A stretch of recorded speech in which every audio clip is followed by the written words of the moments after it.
Hi, everybody. Duke Rumley. Super excited about my guest today, Camille Schreier. She is Miss America 2020, and she is going to be in Tampa at the Safe Bowl with us.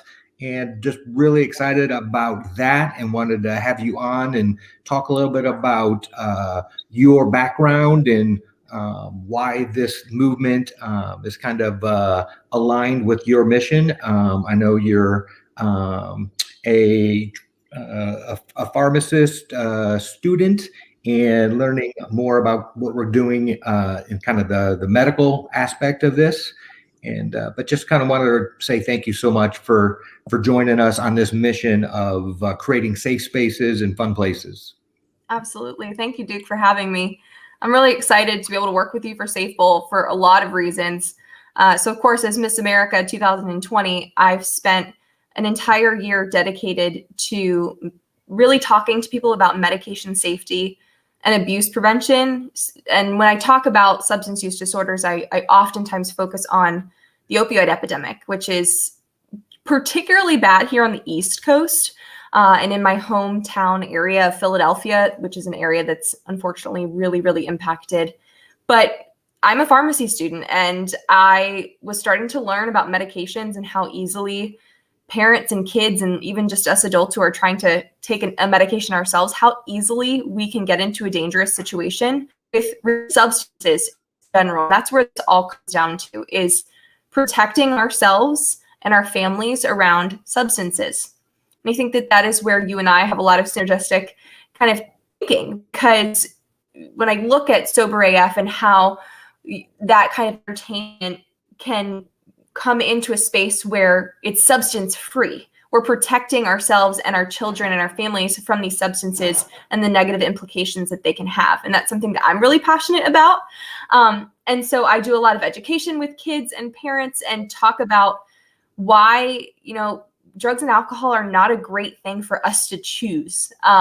They can have negative implications in our lives, in our health, in our opportunities in the future. And it's something that I'm really passionate about. And I'm grateful to see the work that you have done to really create these spaces for young people, especially because, I'm a young person. I was in high school, I was in college. And it was really difficult to find spaces that were places where I could make good choices and that other people around me were making good choices and healthy choices. So I'm grateful to be able to be a part of this with you. Well, we're so excited that you're coming to the Safe Bowl. So Super Bowl Sunday from 3 to 6 p.m. East Coast time, leading up to the Super Bowl. You're going to be one of our speakers. We've got Art Kleinschmidt, who is the former Deputy Director of the National Office of Drug Control Policy. That's coming off my tongue a little easier than it did at the beginning. We're going to have some former NFL players. Randy Grimes, who's a Buccaneer, is also going to be there, and 3 different music artists. And anyone can watch it. It's free. You can watch this Super Bowl party online on Twitch, YouTube, or you can go to our website, soberafe.com. And just really excited kind of about this opportunity to, the idea of a sober Super Bowl party being virtual is crazy. Right. This is all we got right now, where a lot of people are stuck at home. Yeah. It's, it's the testament to this whole year, right? Is just us trying to adapt. But I think it's important that we still do things like this, both, hybrid when we're thinking about in-person and virtual, but also having this virtually just to talk about, normalizing alcohol-free events and creating safe spaces for people who are either in recovery or choosing a lifestyle that is alcohol and substance free, creating that, as a norm, destigmatizing all of these things that we think about in terms of people who are in recovery, who are struggling with substance use disorders, or just want to make a different decision in their life, not making them feel bad about it. So I think that it's great. Hopefully people will be able to welcome that into their homes as well virtually. Right. So ideally what we've been doing before COVID was we'd use our nonprofit status and get discounted seats and have a couple hundred people sit together in a sober section.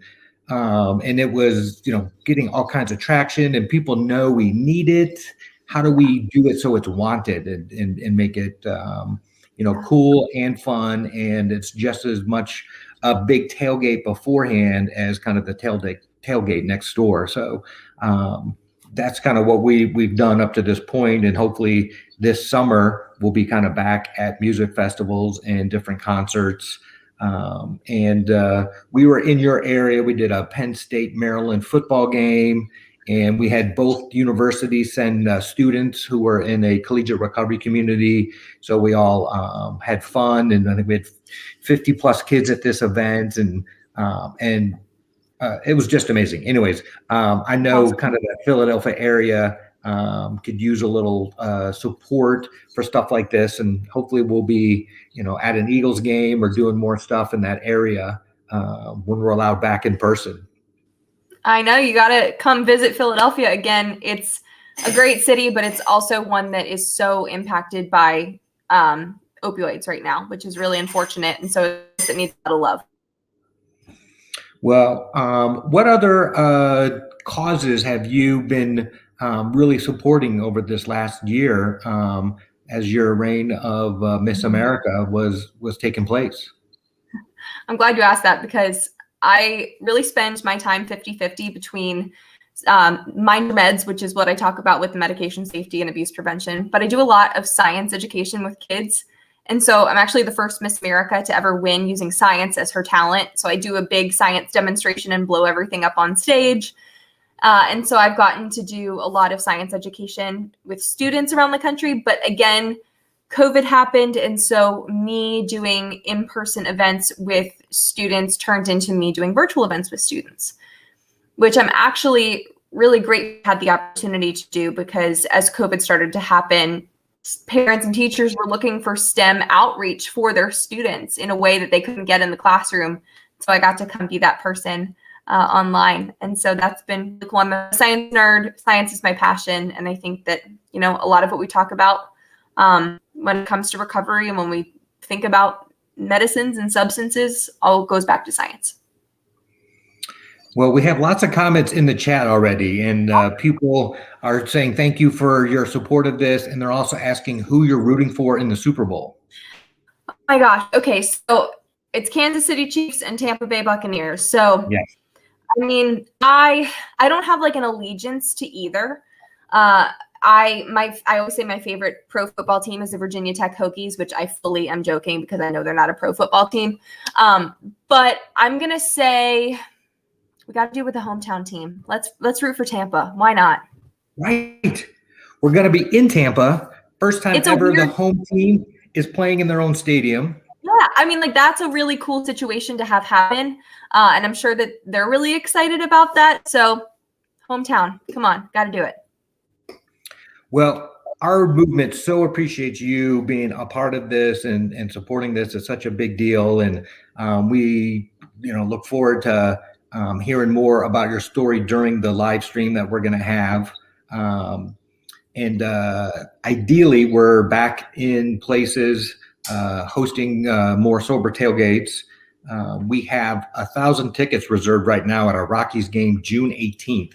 So we might be a little early. I've been wrong a lot on this COVID so far. So, and for anyone who's worried that everyone's getting a COVID test the Friday beforehand, we'll be wearing masks, and then we'll be doing all kinds of protocol, taking people's temperature. So we'll be safe there. And I once again wanted to say thank you so much, and just kind of give you this opportunity. If there's any other events you have coming up that you would like to discuss, or any other movement that you're a part of, feel free to let us know. Absolutely. I'm just really grateful to have another opportunity to continue the work that I'm doing, talking about these issues. And I'm grateful to be able to partner with you to be able to create these spaces. And, we talk about ways that we can kind of move the needle in terms of giving people opportunities in recovery and changing kind of the landscape around substance use disorders, and those of us, or the people who have, dedicated their lives to talking about this.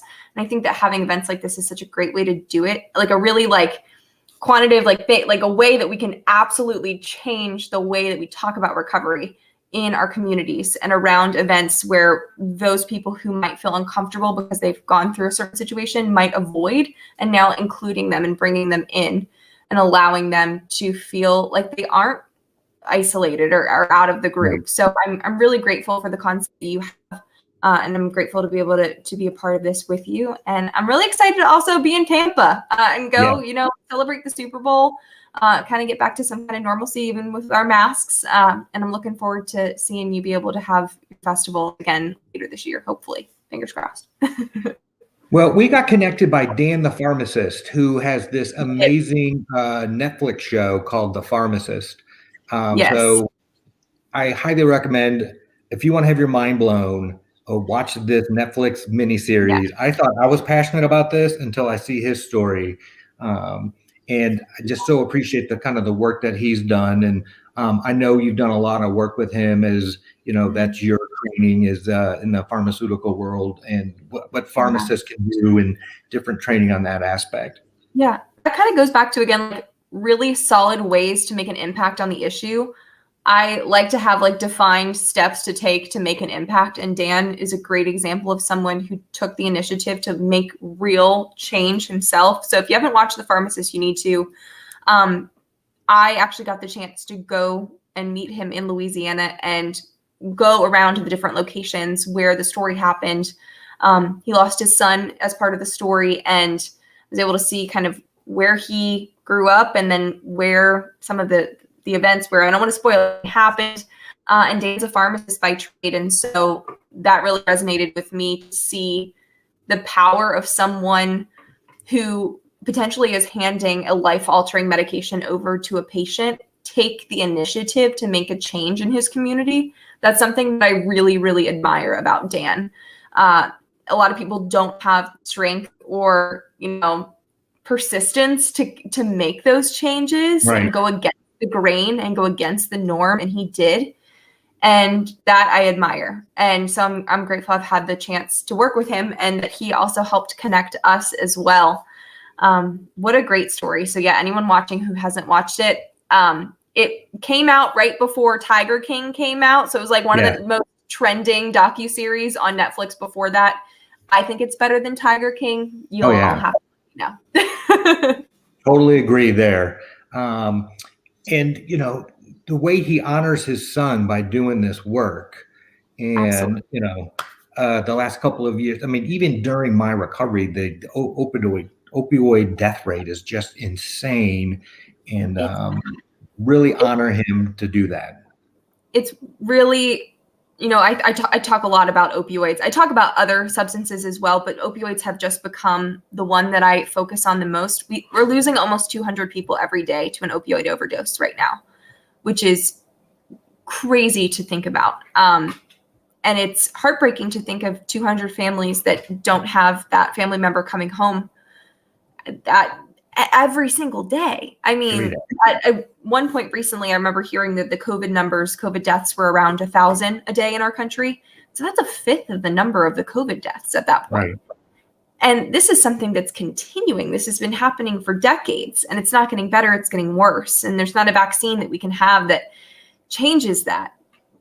So that's something why I think that's really important that we continue to talk about this, because people are afraid to talk about it. People aren't afraid to talk about COVID, but people are uncomfortable talking about substance use disorders and alcoholism and opioid use disorder. And that's something that we shouldn't be uncomfortable talking about, because it is just like having diabetes or having any other kind of chronic condition that needs treatment. And that's what I hope that we're able to get to eventually, is just seeing this as a disease that it is, and being able to treat it like that and view others as someone who has, if you've gone through this, you have a chronic illness that you have worked to overcome, and now you manage like someone with any other chronic illness. And that's kind of how I view it. I have a chronic disease myself. I have a genetic disorder that I have to manage every day. And so I don't have the same kind of perspective as someone who has gone through addiction to a substance, but I understand the idea of having to manage something every single day. And it's not something that just goes away. It's something that you continuously kind of have to go back and kind of manage. So I hope that we can just build empathy for people that go through these issues, because it doesn't make anyone less human. It's Right. we're all people. Well, I think there's a much larger community of people, much like yourself, who, take a night off or take a week off, and it's not a big deal. It's maybe a Tuesday night and they don't want to drink, or, whatever that reason is, versus myself. I'm this Yeah. person in long-term recovery who's got this invisible noose around his neck that if I do drink or do drugs, I just don't have a stop button. It's all gas. So I so appreciate you being a part of this in that aspect, and that's another community that hasn't really found, I don't think, a landing page where, if they do want to take a night off, we're here to build kind of some wingmen or wing women that they can find at different events. So I really liked your idea. I remember you spoke when we were on the phone the other day. You talked about sober, curious people. yes, And I think that I'm probably one of those people, because oftentimes I am, intending to go to an event and I'm like, wait, there's alcohol here. I'm like, I wasn't really thinking about drinking here. And I'm always just the person that would prefer really not to. But then sometimes I'm like, well, this whole event is centered around alcohol. And sometimes Right. it's comfortable to be that person that's the one that makes a different choice. And so I think that it's for those of us who haven't gone through recovery and don't have that same kind of background that you do, I think Right. that it's a great influence for people like me who say, okay, I don't need alcohol to be part of this event to have fun. And I'm really glad that I'm around a whole group of people that feel similarly to me. It's great in so many ways. And so I'm excited for Safe Bowl. It's going to be great. Well, I'm hoping we could be like a no smoking section 40 years Yeah. ago, right? Where it just built some momentum, and then people will be like, I think I'd rather sit in the section where people won't be throwing up or whiskey drunk and, screaming obscenities at the the players or at the event. So Yeah. that is a big part of our goal, kind of long term. So Absolutely. I think it's such a good concept, and hopefully it'll be just as normal as a no smoking section in the future. I think that it's working toward a really important goal and a need that we have in so many pieces of our communities. well, we know it's needed. We got to figure out how it gets to be kind of a wanted, and your support is going to help a great deal for us. So Absolutely. thank you so much for coming to Tampa and being a part of the Safe Bowl, and kind of willing to share your story with us, and really excited that that's going to happen. And I guess we'll see you in Tampa. Absolutely. I'm looking forward to it. Let's get down to the Florida sunshine and have some fun in Tampa. Yeah, amen to that. I'm ready to get out of Colorado. Exactly. I'll see you there. Thanks so much for having me. You got it. Thank you much.